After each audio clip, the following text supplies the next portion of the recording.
दोस्तों स्वागत है आपका आपके इस YouTube चैनल ट्रू न्यूज़ पर स्टूडेंट्स पर। तो दोस्तों आज के खबरों की बात करें तो सबसे पहली खबर ये चल कर आई दोस्तों कि ITI के लिए प्रवेश परीक्षा जो है वो 5 सितंबर को है।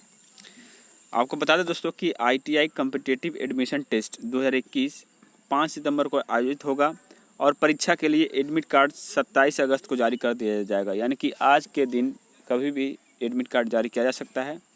और एडमिट कार्ड में सुधार जो है वो स्टूडेंट 28 से 31 अगस्त के बीच जो है वो करवा सकते हैं। BCECEB के परीक्षा नियंत्रक ने कहा कि ऑनलाइन भरे गए फॉर्म एवं जारी किए गए एडमिट कार्ड में कोई भी त्रुटि हो तो अभ्यर्थी स्वयं एडमिट कार्ड लेकर BCECEB के कार्यालय 28 से 31 अगस्त तक किसी भी कार्य दिवस में 11 से शाम 5 बजे तक परीक्षा नियंत्रक से मिल सकते हैं और इसके बाद कोई संशोधन नहीं किया जाएगा। और वहीं बता दें दोस्तों कि इसी बोर्ड के तहत जो बिहार अमीन का वैकेंसी आया था उसके बाद इनका जो है एग्ज़ाम हो चुका है और आंसर की भी जारी किया गया है दोस्तों। और उसके बाद ऑब्जेक्शन भी लेने की प्रक्रिया शुरू हो गई है। तो जिन छात्रों का कितना मार्क्स आया है, कितना कट ऑफ जाएगा, इससे संबंधित मैंने एक पोस्ट लगाया था और बहुत सारे कमेंट आए हैं। तो आपको आज दोपहर तक जो है एक्सपेक्टेड कट ऑफ में जो है वो हम बताने की कोशिश करूँगा, वो भी अकॉर्डिंग टू आपके जो मार्क्स जो बताए गए हैं उसी के आधार पर। ठीक है, चलिए अगले खबर की तरफ बढ़ते हैं।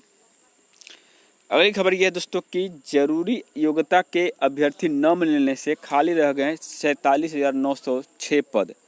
दोस्तों कक्षा 6 से 8वीं पद जो है वो खाली रह गए। कितने खाली रह गए दोस्तों, यहाँ पे आपको पूरा डिटेल दिया गया है।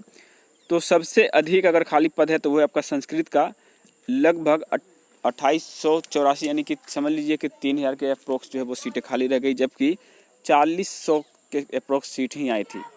वहीं अगर सेकंड हाईएस्ट जो सीट खाली रही दोस्तों उसकी बात करें तो वो हिंदी में भी 2714। अब बिहार जैसे राज्य में जहाँ पे संस्कृत भी पढ़ाया जाता है और आपका हिंदी भी पढ़ाया जाता है, हिंदी प्रमुख राज्य है, फिर भी यहाँ पे सीटें देखिए दोस्तों तो पता चलता है कि हिंदी और संस्कृत सबसे अधिक मात्रा में खाली रहे।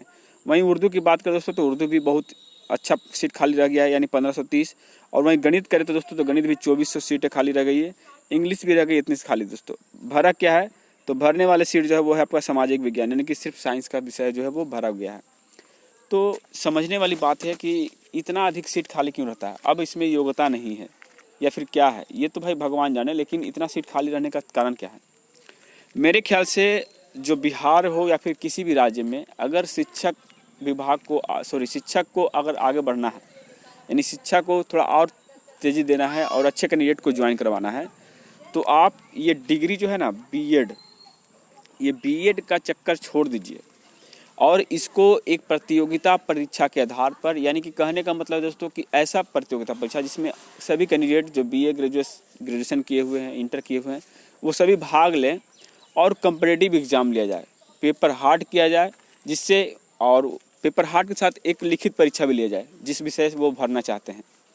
तो इससे क्या होगा दोस्तों, आपको पता होगा कि जो कॉम्पिटिटिव कैंडिडेट होते हैं, जो कंपटीशन की तैयारी करते हैं, उनके पास इतना मैच्योरिटी आ जाता है, इतना मतलब वो पढ़ लिख लेते हैं कि वो बच्चों को तो आराम से पढ़ा सकते हैं। और बीएड का सिर्फ डिग्री से ही टीचर बन जाएगा इसकी कोई गारंटी नहीं है। हाँ, ज्वाइनिंग के बाद आप बीएड का डिग्री करवाइए वो ठीक रहेगा, ट्रेनिंग करवाइए वो ठीक रहेगा, लेकिन उसके पहले जो है ये बीएड सीएड का चक्कर छोड़ करके, यानी झेल झाल ये काम होता है। इसमें बहुत सारे लफड़ेबाजी होती है। बीएड का डिग्री तो बहुत लोग बनवा भी लेते हैं और किसी तरह से नौकरी कर भी लेते हैं। तो मेरे ख्याल से प्रतियोगिता परीक्षा के आधार पर लेते हैं तो हमारे ख्याल से अच्छे कैंडिडेट इसमें ज्वाइन करते और शिक्षा व्यवस्था भी बहुत ही अच्छे तरीके से चलता। क्योंकि भाई कॉम्पिटिटिव के ही लड़के पूरे देश को चला रहे हैं।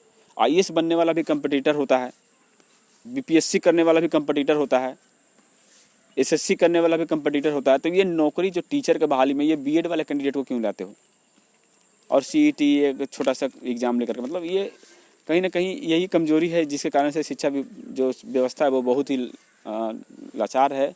और देखते ही होंगे कि अनपढ़ लोग भी पढ़ाने चल जाते हैं, जिनको A से Z तक का पूरा वर्ड मीनिंग पता नहीं होता, वो भी टीचर बने हुए हैं।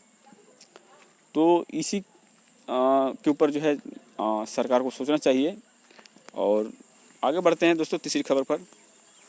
तीसरी खबर ये है दोस्तों कि बिहार ने रचा इतिहास, पहली बार एक साथ मिली 596 महिला दरोगा। और मुख्यमंत्री ने कहा कि आज तक मैंने कभी पुलिस जांच में हस्तक्षेप नहीं किया।